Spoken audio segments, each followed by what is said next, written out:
오늘의 사연 읽어드리겠습니다. 안녕하세요.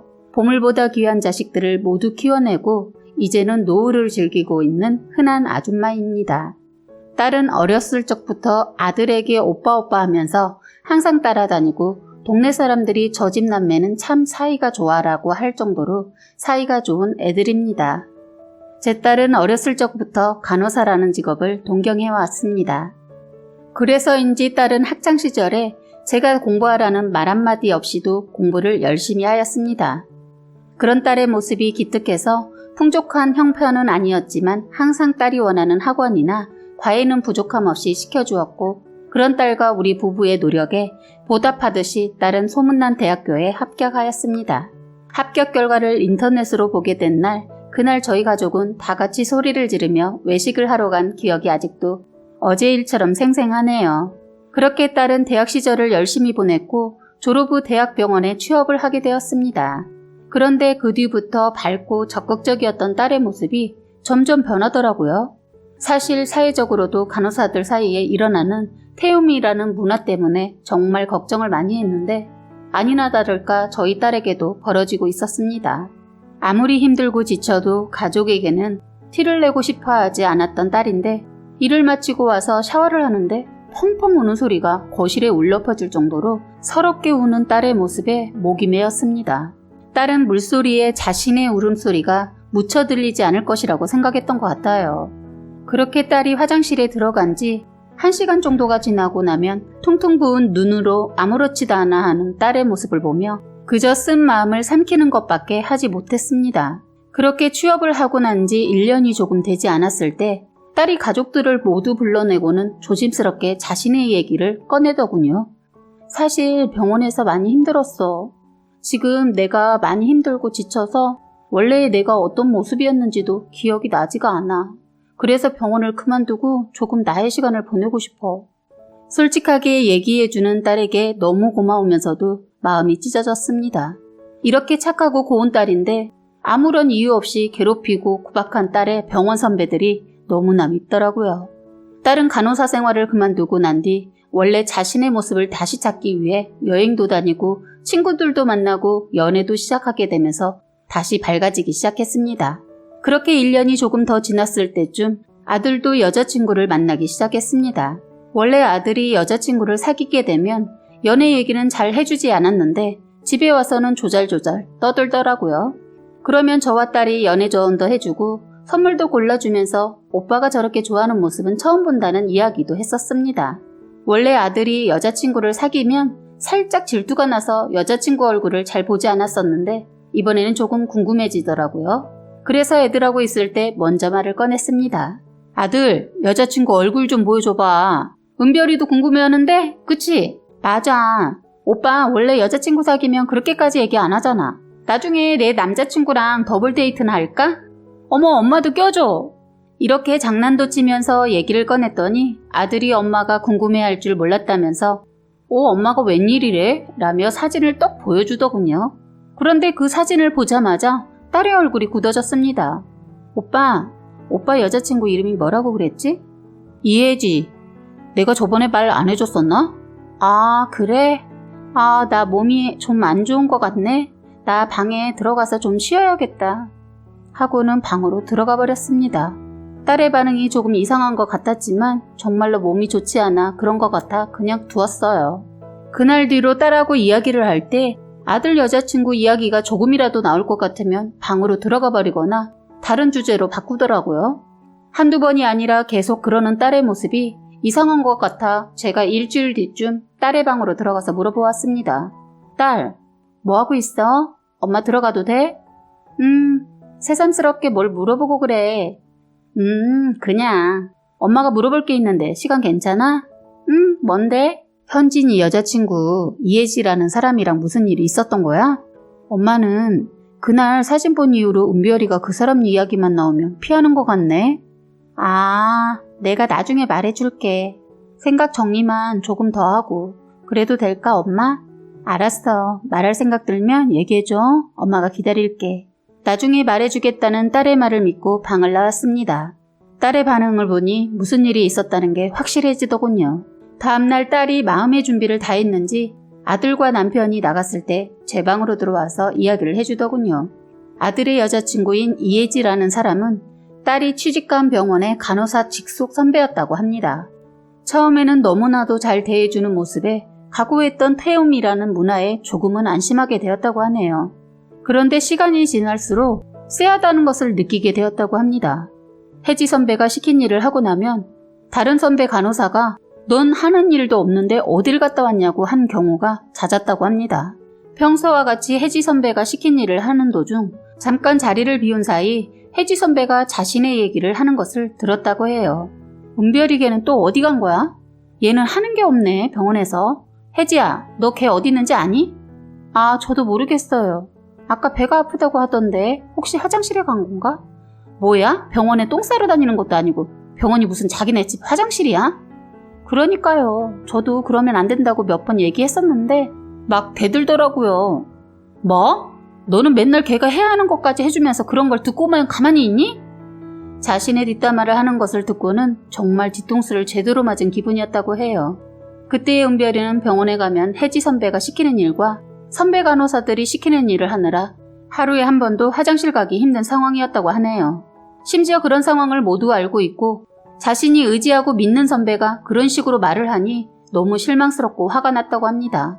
그래서 끝나고 선배에게 조심스럽게 말을 꺼내보려고 했는데 그랬더니 혜지 선배가 엄청나게 화를 내면서 그 다음 날부터 정말 강도 높은 괴롭힘이 시작되었다고 하네요.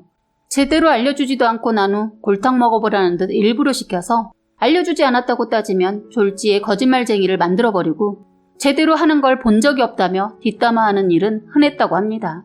빨리 좀 움직이라고 해서 빨리 움직이면 먼지 난다며 천천히 좀 가보라고 하고 열심히 하기 위해 땀을 흘려가며 뛰어다니는 모습을 보면서 멍청한 애들이 저렇게 몸만 쓸 줄 안다고 이야기하기도 했다고 해요. 심지어는 사람이 기본적으로 해결해야 하는 물을 마신다거나 생리대를 갈 시간도 없어 지쳐 집에 와서 해결해야 하는 경우가 대부분이었다고 합니다.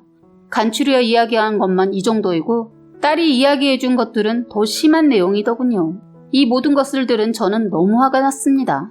그래서 제가 아들에게 화가 나서 내 오빠 어디 있냐며 고래고래 소리를 질렀습니다. 그랬더니 바보같이 착한 딸은 오빠에게 상처 주고 싶지 않다고 하더라고요. 조금 시간이 지나고 진정이 되어 내 딸 가슴에 대못을 박은 이 쓰레기를 어떻게 교육을 시켜줄까 하는 생각을 하던 중 좋은 생각이 났습니다. 다음 날이 되고 자고 있는 아들의 휴대폰을 몰래 가지고 집 밖으로 나와 그 여자친구에게 전화를 걸었습니다. 여보세요? 나 현진이 엄마인데 지금 우리 집에 올 수 있니? 현진이 여자친구도 보는 겸 맛있는 거 해주고 싶어서. 네, 어머님. 언제까지 가면 될까요? 1시간 내로 올 수 있니? 네. 전화를 마치고 집 안으로 들어갔더니 휴대폰을 봤냐고 물어보는 아들에게 모르겠다고 이야기한 뒤 딸과 아들에게 집에 아는 분들이 올 거라고 하며 내보낸 뒤 집에서 홀로 그 여자애를 오기만을 기다렸습니다. 1시간이 지나고 난 뒤 초인종이 울려 인터폰을 봤더니 그 여자애가 서 있더라고요. 아무것도 모르는 그 애는 해맑게 저를 바라보고만 있더군요. 문을 열어 우선 들어오라고 했습니다. 어머니 안녕하세요. 현진이 여자친구 이혜지라고 합니다. 현진이한테는 아무 말도 못 들었었는데 이렇게 불러주실 줄 정말 몰랐어요. 그래? 우선 앉아봐. 현진이가 어느 부분이 좋니? 좋은 것에는 이유가 없다고 하잖아요. 전 그냥 정말 사랑하고 있어요. 그러면 현진이 동생이 은별이라는 건 아니? 네? 갑자기 무슨 말씀이세요? 이 바보 같은 아들놈이 자기 여자친구에게 여동생 얘기는 안 한 듯 했어요.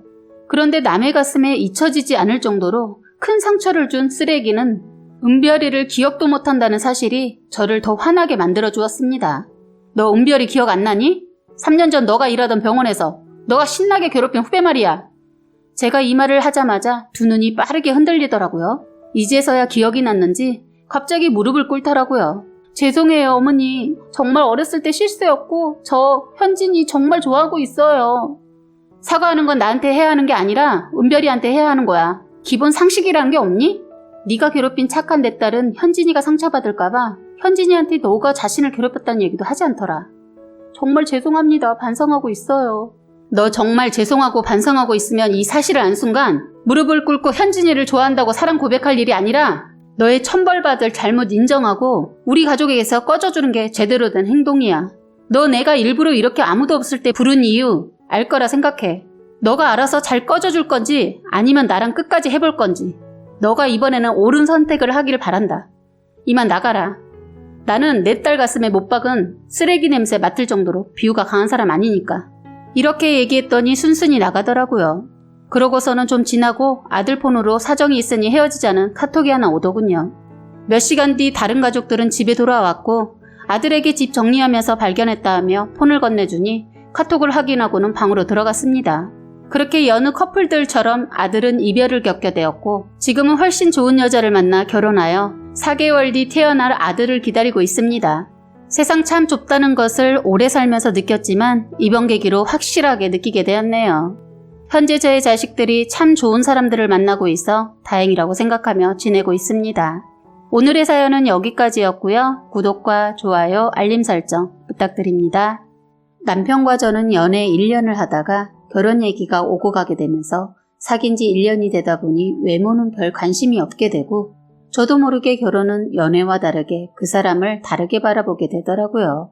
결혼을 결심하고 나서는 그 사람의 제일 큰 장점을 찾아보게 되었는데 그 사람의 성실하고 생활력이 강한 부분이 결혼을 결정하는 데 계기가 되었어요. 그래서 제 나이 27살, 남편 나이 30에 결혼을 했습니다.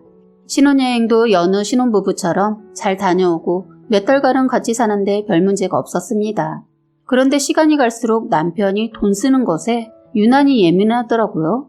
그러다 보니 저도 어느 순간 돈 쓸 때마다 자꾸 남편 눈치를 보게 되었습니다. 저는 결혼하고도 직장 생활을 했었는데 아이가 생기면서 일을 쉬고 육아에만 전념을 했습니다. 그런데 저에게 소소하게 들어가는 것들을 일을 쉬고 나니까 남편한테 생활비로 받아서 생활을 해야 했어요.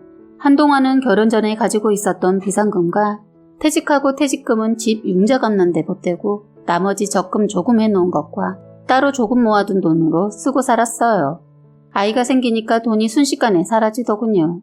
어쨌든 그렇게 생활을 해오고 있었는데 그걸 알면서도 남편 놈은 자기 돈이 허투루 쓰일까봐 가정에 들어가는 모든 것을 참견하고 육아에 돈 들어가는 것에도 짜증을 내면서 하나만 낳아 키울 건데 자꾸 사지 마라고 하면서 아이 거 돈에 가는 것이면 아예 관심을 가지려고도 안 하고 그 외의 것도 관심을 전혀 가지려 하지 않았습니다. 하여튼 돈 얘기만 나오면 벌벌 떨었습니다. 어쩔 수 없이 돈 쓰게 될 때 아까워 죽으려 하더라고요. 남들은 이 사람에 대한 이런 사실도 전혀 모르고 이런 또라이 남편 어디서 가면 만날 수 있냐는 둥 부러워하면서 전혀 모르는 소리를 하더라고요. 저는 혼자서만 속을 끓이는 게 너무 힘들어서 병원 치료도 열심히 다녀보고 했었는데 호전되는 모습을 보이지 않자 병원에선 남편과 함께 병원을 방문하기를 권하더라고요. 문제를 해결하기 위해서는 남편의 도움이 전적으로 필요하다고 말씀을 하셔서 저는 병원 선생님이 말하는 대로 남편한테 말을 전해주면 이 사람 한다는 소리가 쓸데없는 곳에 돈을 쓰고 다닌다면서 저를 데려 뭐라고 하더군요. 제가 할 일 없이 집에만 있으니까 정신이 해이해져서 그러는 거다고 하면서 오히려 저를 두고 게으르다고 하면서 인신공격을 하는 겁니다. 그날은 저도 너무 속상해서 같이 싸우다 보니까 너무 심한 다툼을 하게 되었어요. 동네에서 저희를 모를 정도로 심하게 싸웠는데 그 이후로 아이가 충격을 받았는지 이상해서 병원을 갔더니 병원에선 아이가 정서적으로 매우 불안하다고 하더군요. 아무래도 저희가 잦은 싸움을 많이 하다 보니까 아이는 그동안 불안함을 느꼈었던 모양이에요. 그때 정말 심하게 싸웠는데 싸움은 강도가 심해져서 아이가 더 이상 버틸 수 없는 한계를 느꼈었던 것 같아요. 아이 있을 때는 안 싸우려고 해도 이 사람이 하는 행동을 보면 참을 수가 없었어요. 저도 더 이상 버틸 수 없는 한계가 왔던 거죠. 그러다 보니 말만 하다가도 자꾸 큰 싸움으로 가다가 결국 큰 싸움을 하게 된 것이죠. 이랬든 저랬든 저희가 싸우면서도 같이 살았던 것은 오로지 가족을 위한 것이었을 텐데 안타깝게도 더 큰 것을 놓치고 살고 있었더라고요. 이대로는 안 되겠다 싶어 아이와 함께 저는 병원을 다니면서 치료를 다녔는데 남편이란 사람은 오히려 아이를 이상한 사람으로 만든다고 하면서 저를 병원 좋아하는 사람으로 만들더군요. 무슨 말을 하면 뭐든지 자기 말이 답인 사람이었어요. 이 사람은 본인이 아프면 자가 진단을 하는 그런 사람입니다. 한 번은 제가 심하게 복통이 있어서 끙끙 앓고 있다가 안 되겠기에 응급실에 가려고 하니까 기가 막힌 게 화장실 가라고 하면서 너무 많이 먹어서 그런 거 아니냐고 하면서 쓸데없는 돈을 쓴다고 하더군요. 그날도 정말 싸우지 않으려고 버티고 버텼는데 그날 또 싸움이 터지고 말았습니다. 아이가 자고 있다가 놀라서 나와 우는 모습을 보니까 더는 이렇게 살면 안 되겠다라는 생각이 들더군요. 시댁도 이런 일로 말하면 시어머니 한다는 소리가 제가 배가 불러서 그런다는 겁니다. 그 외에도 남편 놈이 집안일에 전혀 신경을 써주지 않아서 시어머니랑 얘기 도중 말을 하면 너는 집에서 놀면서 뭐가 그렇게 불만이 많냐? 애비가 놀면서 집안일 안 도와주는 것도 아니고 다 너희 편하게 먹고 놀라고 혼자서만 바둥바둥 벌고 있잖냐? 시어머니와는 아예 말이 통하지 않는 사람입니다.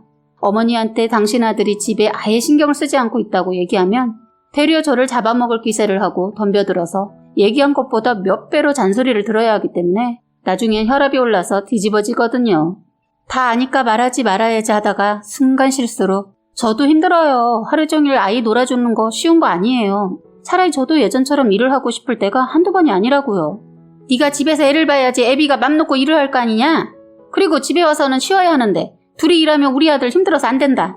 그럼 일한다고 도와주는 것도 안 되고 같이 일한다고 육아 도와달라고 할까봐 그것도 안 된다고 하면 도대체 애비 집에서 무조건 쉬라는 거예요? 남자가 큰일을 하면 그래야지. 여자들이나 하는 것들을 왜 내 아들한테 시키려고 하냐? 난 절대로 그런 거 시키지 않았다. 누가 보면 저희 남편이 대단한 일을 하고 있는 사람으로 알겠더라고요. 그냥 굶어 죽지 않을 만큼의 월급 정도 타는 작은 회사에 다니고 있는데 시어머니는 당신 아들 얘기만 나오면 아주 대단한 사람인 양 아들을 지켜 세우세요. 저는 남편이 작은 회사 다니고 열심히 일 다니는 것에 불만 없고 감사하면서 살고 있었죠. 그런데 자꾸 돈 쓰는 것에 너무 목숨 걸고 하니까 숨 막히고 무엇보다 어찌됐건 가정을 이뤘으면 가정에도 신경을 쓰고 충실해야 하는 거 아니냐고요. 이 사람이란 사람은 육아도 독단적으로 내 몫이라고 생각하고 있고 시댁도 오로지 저만 잘하면 된다는 생각을 가지고 있으며 자기는 오로지 돈만 벌면 된다는 사람입니다. 그러면서 제가 힘들다고 하면 늘 제가 부럽다고 하는 거예요. 자기도 저처럼 집에서 놀고 있으면서 애만 키우고 싶다나 뭐라나. 그래서 한 번은 이런 말 자꾸 듣는 것도 듣기 싫고 제가 꼭 이놈한테 빌부터 사는 것 같은 더러운 기분이 자꾸 들기도 하고 해서 한 번 정도는 코를 납작하게 만들어주고 싶어서 큰맘 먹고 남편을 진짜 쉬게 하고 제가 다시 일을 시작한 적이 있었는데 세상에 이놈 아이가 아프면 병원도 저보고 가달라 하고 아이 원해서 하는 활동 같은 것도 다 저보고 챙겨달라고 하는 겁니다. 저는 오히려 일을 몇 배로 더하게 되어서 제가 심하게 아픈 적이 있었어요. 그래도 오기로 끝까지 아픈 몸을 이끌고 일을 다녔습니다. 그런데 이런 노력에도 불구하고 사정이 생겨서 일을 그만두게 되었어요. 다른 것도 아닌 아이가 심하게 아프면서 아이가 저만 찾아서 어쩔 수 없이 저는 다니던 회사를 그만두고 다시 육아와 살림을 하게 되었습니다. 살림을 시작하면서 남편놈 제가 일할 때 저한테 다 말하고 했던 행동을 생각하니 지금도 화가 나네요. 이놈은 아이 원에 보내놓고 하루 종일 게임만 하면서 집안일은 아예 손을 대지 않고 잠만 자고 있다가 애가 원에서 오면 폰을 아이에게 쥐어주고 TV 보고 놀고 있다가 제가 퇴근하면 밥까지 바라고 있던 사람이었어요. 거기에다 아이를 시키지도 않고 집은 늘 난장판이 되어 있었거든요.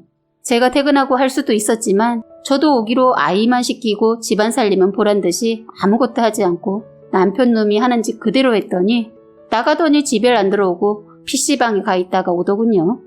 도저히 이해가 불가능한 행동들만 해서 그때 저는 이런 놈과 정말 끝까지 가는 것은 어리석음을 깨닫고 나름 홀로서기를 준비했어요. 아이가 너무 아파서 못 이기는 척하고 집에 다시 들어왔지만 저는 예전과 전혀 다른 삶을 살았습니다. 아이의 미래와 그리고 무엇보다 저를 위해 모든 것을 계획하고 남편과의 이혼도 미리 준비를 하면서 살고 있었어요. 이놈은 제가 그런 생각을 가지고 있는 줄도 모르고 둘째 얘기까지 하더군요. 하루빨리 이놈과 끝내고 싶은 마음에 부부 생활은 아예 거절을 했고 직장도 새로 알아봤습니다. 제가 일할 때 돈 번다고 유세 부린다는 말까지 들어서 그동안 살면서 정이 뚝뚝 떨어질 대로 떨어져서 그런지 꼴도 보기 싫었어요. 시어머니도 시도 때도 없이 전화해서는 제가 일한다는 핑계를 대고 자기 아들하고 애 잘못 챙길까봐 전화해서 확인까지 하더군요. 나중엔 사건이 터졌는데 그때 일을 생각하면 정말 잘한 것 같아요. 아이 건강이 괜찮아져서 저는 새로운 일자리를 다시 알아보고 출근을 했습니다. 그랬더니 시어머니 집으로까지 찾아와서 잔소리를 늘어놓더군요. 저는 그날 옆집에 아이를 맡겨두고 시어머니랑 한판 했습니다. 시어머니라는 인간이 저한테 돈 번다는 유세 그만 부리고 여자가 살림해야 하는 거 다 하고 일을 다니라고 하더군요. 저는 그럴 수 없다고 하니까 저한테 욕까지 하더군요. 욕을 들으니까 저도 배는 게 없어서 저도 나름 계획한 게 있어서 거친 욕을 날렸더니 시어머니의 저의 몸을 먼저 때리더군요. 저는 있는 힘을 다해 시어머니를 방바닥에 밀쳤더니 넘어지면서 쇼를 하더군요. 가슴을 부여잡고 숨이 안 쉬어진다 하더니 울고불고 하더군요. 때마침 남편 놈이 들어왔고 그놈이 대충 상황을 파악하고 갑자기 저를 한 대 쳤어요. 저도 참지 않고 이놈이 먼저 선방을 날렸기 때문에 손에 쥐고 있던 휴대폰으로 사정없이 남편 놈의 뺨을 쳤습니다. 그걸로는 부족한 것 같아서 휴대폰으로 남편 새끼 머리도 갈겨버렸어요. 순식간에 당한 남편 놈 저를 또 한 대 쳤지만 제가 피해서 제대로 맞진 않았어요. 그런데 이놈 제가 한 대 먹인 것이 엄청 셌는지 눈가가 터져서 피가 질질 흐르고 시어머니 기겁을 하면서 저에게 달려들더군요. 저도 그동안 참았던 화가 터지면서 제가 살려고 시어머니 머리채 잡고 발로 허벅지로 날렸습니다. 시어머니 한 방에 날아가서는 일어나지 못하더군요. 저는 그것들을 보면서 말을 했어요. 잘 들어. 니들이 힘들면 나도 힘들어. 내가 이 집에 무슨 종이야? 왜 뭐든지 힘든 거 다 내 몫이고 즐기는 건 당신들 몫인데 내가 당신들한테 무슨 빚이라도 졌어? 내가 아이 때문에 이혼도 안 하고 사는지 알아? 난 적어도 살아보려고 노력했어. 그런데 인간들이 받아주면 어느 정도는 생각을 해야 할 거 아니야. 왜 똥인지 된장인지 찍어보고 아냐고. 나도 할 만큼 했다고 생각하는데 당신들이 그걸 당연하듯이 받아들이고 있어서 이제 그만하려고. 내가 등신이라 그동안 참고 산 게 아니야. 말해도 못 알아듣는 인간들은 이렇게 행동으로 보여줘야만 알아듣는 것 같아서 한 거니까 깨달음이 있었으면 하네요. 당신도 잘 들어. 네 더러운 돈 너만 위해서 쓰다 죽어라. 그리고 다신 우리들 앞에서 얼씬도 하지 마. 시어머니 저를 제대로 알고서는 그 자리에서 저 무섭다고 대려 아들한테 이혼을 재촉하셨고 저를 콩밥을 먹이네만 해 하는데 그러거나 말거나 저는 그렇게 그들에게 말하고 나오면서 옆집에 맡겨둔 아이와 함께 친정으로 갔어요. 친정에서는 모든 사실을 알고 이혼이 답이라고 하시면서 그놈 가만 안 둔다고 하셨는데 더 이상 그들과 엮여봤자 좋지 않을 것 같아 아버지를 말리고 그냥 법적으로 도움을 받을 수 있는 것을 알아봤어요. 시어머니와 남편을 다시 만났을 때 시어머니 저 한 푼도 주지 말고 내쫓아버리라고 하셨는데 다행스럽게 위자료와 양육권도 가질 수 있었어요. 그렇게 저는 지긋지긋한 인간들의 잔소리와 이기적인 사람들과 인연을 끊었습니다. 이혼하고 혼자서 아이 키우면서 살려고 했는데 친정부모님이 그렇게 살다 보면 아이 때문에 나중에 흐지부지하면서 다시 살게 된다면서 혼자 사는 것을 끝까지 반대하셔서 죄송하게도 함께 사는 것을 선택해서 살고 있어요. 아이도 싸움 같은 것을 안 봐서 그런지 아이가 안정을 찾아가면서 차분해졌고 저도 부모님이 곁에 있어서 그런지 우울증 증세가 많이 좋아졌어요. 부모님이 예전에 맞벌이 하면서 저한테 많이 신경 못 써줘서 걸렸다고 하셨는데 그 사랑을 저희 아이가 부모님한테 받고 있네요. 지금은 제가 가장이 되어서 다 같이 육아도 같이 하고 부모님한테 많은 도움을 받으면서 살고 있습니다. 비록 이혼녀이고 아이를 혼자 키우고 있지만 저는 절대로 후회하지 않고 너무 편안합니다. 나중에 혹시라도 아이가 아빠를 찾는다면 만남을 갖게 해줄 생각은 있는데 여러분의 의견은 어떠한지 궁금하네요. 소중한 댓글 부탁드립니다. 오늘의 사연은 여기까지였고요. 구독과 좋아요, 알림 설정 부탁드립니다.